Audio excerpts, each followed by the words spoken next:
I just finished Kagurabachi, chapter 129, and a few things are still pulling at me. Let's go back and see where they lead. So come navigate with me. And right off the bat, I just want to address that our boy Shiba pulled off an incredible save at the end of last chapter, getting those two Masumi members outside the forge back into the field.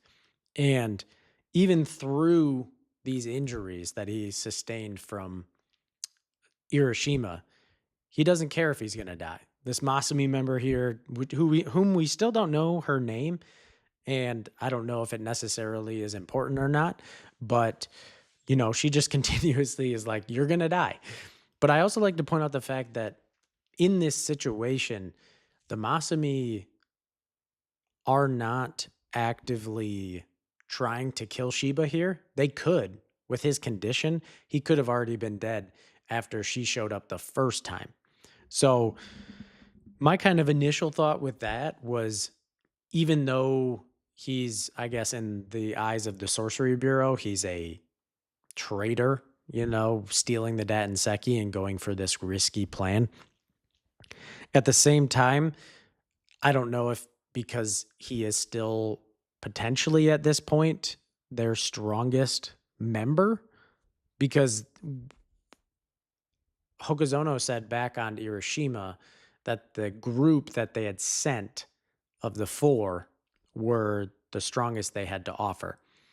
And Shiba was one of them, and he's also the only one that survived that encounter with, oh my gosh, Aryu. There we go. I knew I could remember his name. But so maybe they're holding out hope that if they can stop this process, they can still bring Shiba back into the fold. Because I mean, if they're looking at potential threats for the future, if Shiba doesn't rejoin them, their best bet would be to kill him right here. He is in his weakest state, but for one reason or another, they are not actually doing that. They're just kind of trying to avoid him to go after Kunishige or the forge.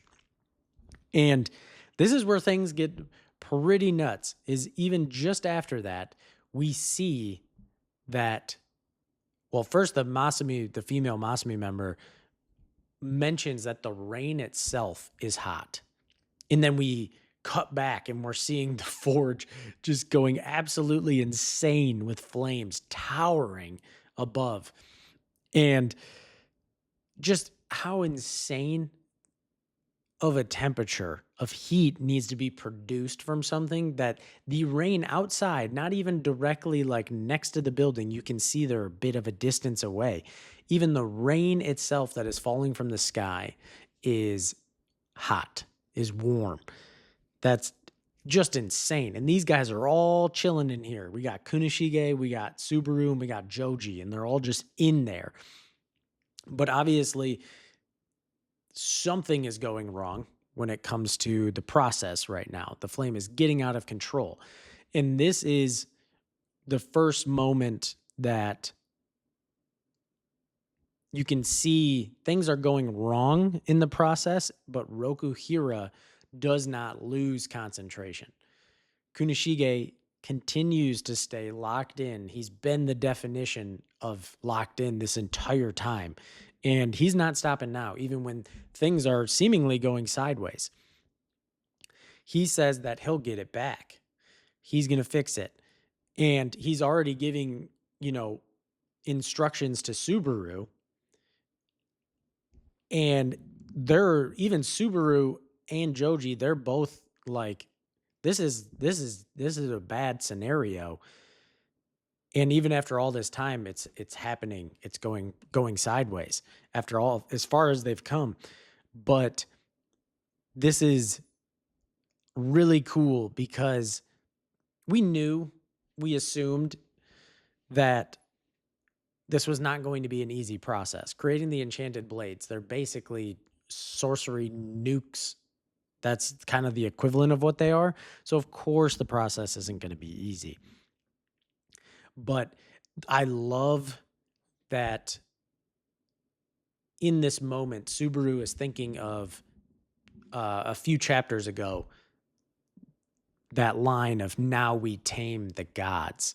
And he likens this situation of the Datanseki starting to break loose of its chains as we've made it angry.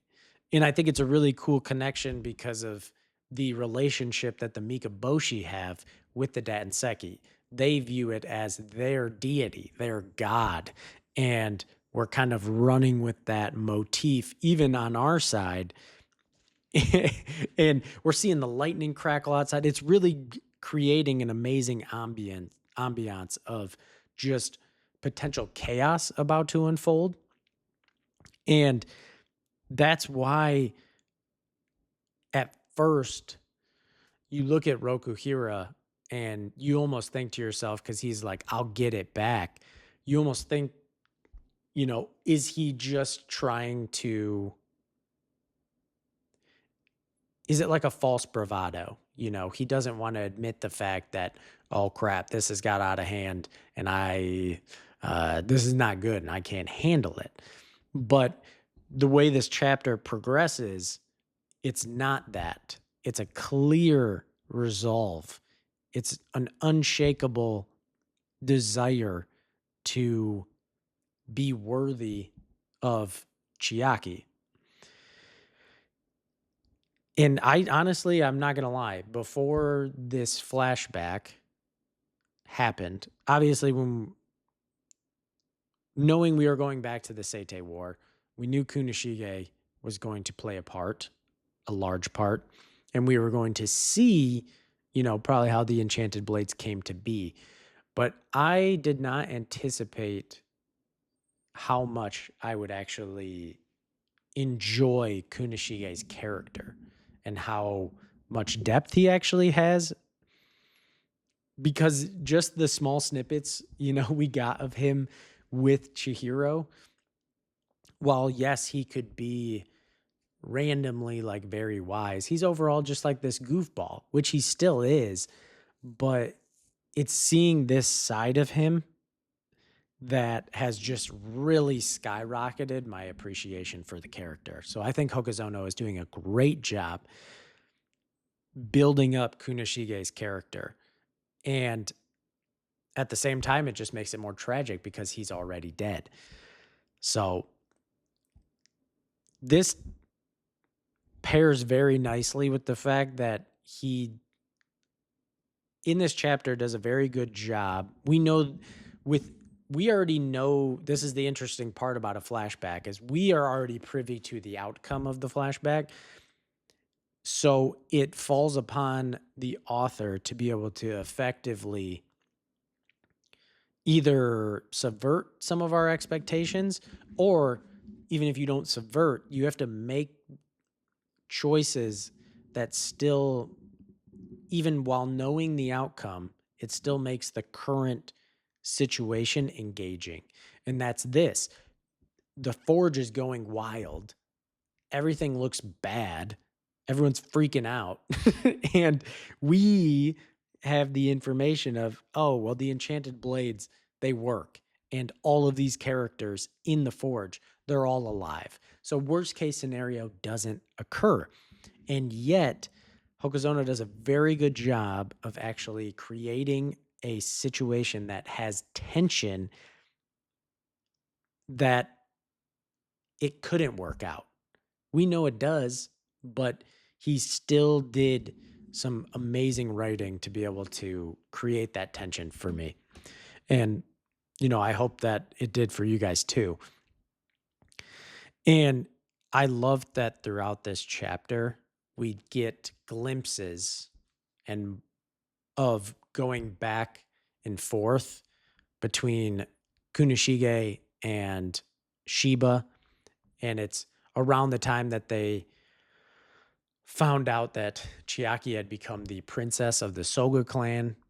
And so obviously their relationship to her was going to change drastically, because that's the largest and most powerful sorcery family in Japan. And now she is the princess of that clan. So it's going to be hard for them to see her. And it seems to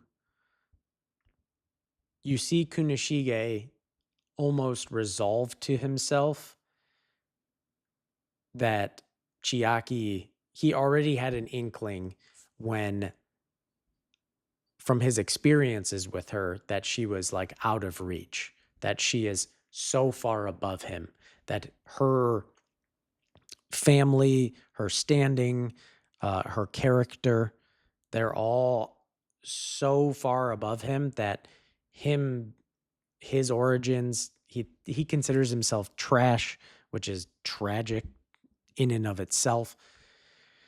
He just thinks the gap between them is way too big. And it just continued to get shoved into his face. You see it over and over again. And he doesn't want to get her in trouble at all, so he backs off. He stops sending the letters after the maid rats them out. And it's in this moment that when the forge and everything is going wrong, Kunishige is relating this moment to his relationship with Chiaki. That is the thing that is pulling him through this situation. And I think that's some beautiful writing. But we see that through the smelting process, and this is just, it gets even more insane. We end up seeing that at 7:35 p.m., because we needed to know the exact time that it happened, because this is a historic, event that is happening right now. We find out because Joji was like, I can't handle it anymore because he's getting cooked inside that building, which, I mean, any of us would. These guys can all reinforce their bodies with spirit energy. So that kind of helps them with the ability to withstand some of this extreme heat. But you find out that the rain starts to evaporate as soon as it touches the ground. And this is outside of the building. So inside, I could only imagine how dang hot this is. It's actually insane. And even Shiba comes back in and sees the situation. And he's like, we can't continue. We can't continue. They need to, like, everybody's got to get out of here. And I love it because Shiba's about to, tell them, we got to get out of here. Like, Kunishige still hasn't taken his eyes off of this dang fire. He hasn't looked away for a second. And he's like, Mr. Subaru. And before before he could even finish his sentence, Subaru is already like, we're doing this at this point. Like, we are well past the point of no return. Like, we're following through. If it goes to crap, it goes to crap. And I love that through this whole flashback, Subaru has been so awesome. Like, he's just a G, he's got that air about him where he's older. He's kind of no nonsense, but the man is so dedicated to his crafts. It's like unbelievably respectable. And he's just been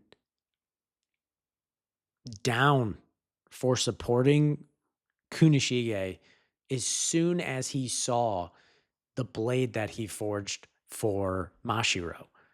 And I love it. He did, like, it's so cool. And the fact that Subaru is alive in current times, I cannot wait till we see him. And I really, really, really, I don't know how the circumstance is going to go because we don't know in the current timeline what the heck is going on with the Kamunabi. We don't know what is going on with the rest of the enchanted blades that the Hishaku had possessed. So Subaru's enchanted blade that he is contracted to, we don't even know the name of it, and we don't know the location of it. But hopefully Chihiro can somehow get that blade and get it to Subaru. Or maybe we'll have a cool I kind of just thought about this. You know how it seems we're basically forming a new, like, young team around Chihiro. So we had Kunishige that kind of like chose all of the wielders of the enchanted blades the first go around, I kind of feel like we're moving towards Chihiro kind of doing the same thing because, he himself has N10 and he's reforging that. I believe he's going to be forging a new Cloud Gouger as well, or at least it said maybe in that little notebook. And my thought for that was potentially that new Cloud Gouger going to Natsuki, the younger brother of Ibuki, um, the previous wielder, the first wielder of the Cloud Gouger. So that would be super cool. Then you have obviously Iori, you know, getting the Toby Mune. We have our boy, um, oh gosh, Hakari, which he doesn't have an enchanted blade, but he's busted and has two different sorceries at the same time, specifically the warehouse being ridiculous. So the Sazanami clan. So I don't know. Maybe Subaru has an apprentice, because he's still out there cooking sushi. He has his sushi restaurant, which is what he does like full time, and forging blades is his part-time his part-time gig as a national treasure. So I'm like, maybe in this time that has passed, he's found like a young apprentice that he's trained up in maybe multiple ways. His sword style, the way he fights, I think it's the one sword, like sand and bone style. I might be a little off there. Okay, so give me some grace. But like maybe he has like taught him sushi, blacksmith, and swordsmanship as well. I don't know. I just thought that maybe it would be pretty cool.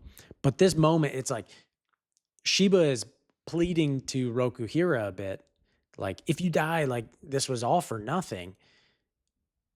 And in this moment, Kunishige's response is like the most telling thing about this whole character moment for him, in that he says it's now or never. For me, it's now or never. Meaning his life is forfeit. He doesn't care about that right now because this is the moment for him. This is the moment that he can stake his existence on, and whether he can become worthy of Chiaki or not. So he's not going anywhere. And I just absolutely love that because it's coming out of a place of love. It's not coming out because when he says worthy of her, it almost sounds, yes, he views himself as lacking, but the reason that he is striving forward is because he loves her so much. So that love is pushing him to look past the unfortunate circumstances of his life and his past, and try to save her. So it's beautiful writing from Hokazono. I love Kunishige and Chiaki's relationship. And, just seeing the cute moments between them of like, you know, they got to do fireworks again, and talking about that they want to be able to do them together forever, every year. It's super cute. It's so dang cute. And it just reinforces the way Kunishige thought about himself. Cause, he brings up the fact that, you're from a good family and I'm trash. And she just immediately shuts that down. And so you love to see it, because she says, like, who cares about blood? You're you, Kunishige. And that is essentially what every person wants to hear from somebody, but especially from your, like, someone who you would want to be with for the rest of your life. Like, so you're like, for me, my wife, it's like being able, that's all you want to hear from somebody, is the outside stuff doesn't matter. Blood doesn't matter. The only thing that matters is that you are you. And it's really unfortunate because so few people actually ever hear that from anybody, even their parents. So if you can find someone that you hear that from, I myself I'm blessed enough to where I have. Um, And it really is like life-changing. So it's just, this moment is so beautiful. It really is. And it leads into one of the like most brilliant ways I've seen a mangaka. The way Hokuzono does certain decisions, or the way he does certain compositions in his chapters, from the paneling and the imagery, this scene of Kunishige's eyes from despair to hope is one of, I think, potentially the most beautiful moments in Kagurabachi. I cannot lie to you. Because, of course, there's some insane fight choreography and like dynamic compositions that he has done in the series, and some other beautiful character moments as well.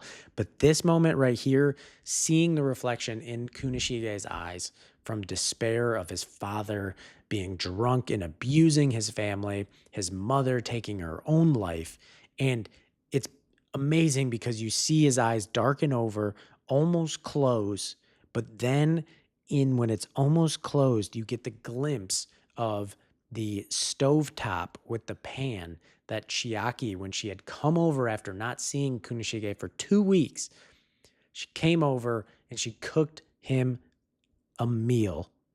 And then that opens his eyes back up to hope, seeing Chiaki with the fireworks, the sparklers. It's just insane. It is an absolutely insanely beautiful art, composition, like just chef's kiss, Hokuzono, chef's kiss.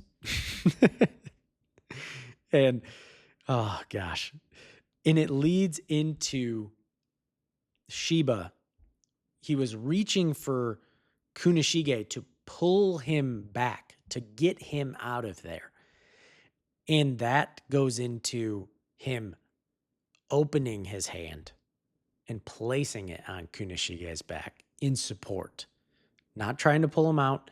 Now it's there for support. And he's like, do it. Keep going. And then you have Subaru, just absolute G. He's listening to Kunishige because he's starting to do every 30 seconds. He's starting to add more of the material. And he says, let's lock it down. Like, bro, Subaru is so cool. I love Subaru. Let me know, like, am I the only one fanboying over Subaru? Like, obviously, Kunishige, Hiroshima, like, they're great. But, like, Subaru, I don't know what it is. This dude just has, like, he's not even that old right here, but he has just, like, this just man aura. I don't know. I don't know how to put it. Like, Hokuzono makes me feel that way. Let me know. Do you guys feel the same way, too? And it just ends the chapter on this absolutely ridiculous panel of just the fire blazing. We have just white light spreading out, and we have our 3 just bosses here, Shiba, Kunishige, and Subaru. Today, and you have the words of, today I'll prove myself worthy of you.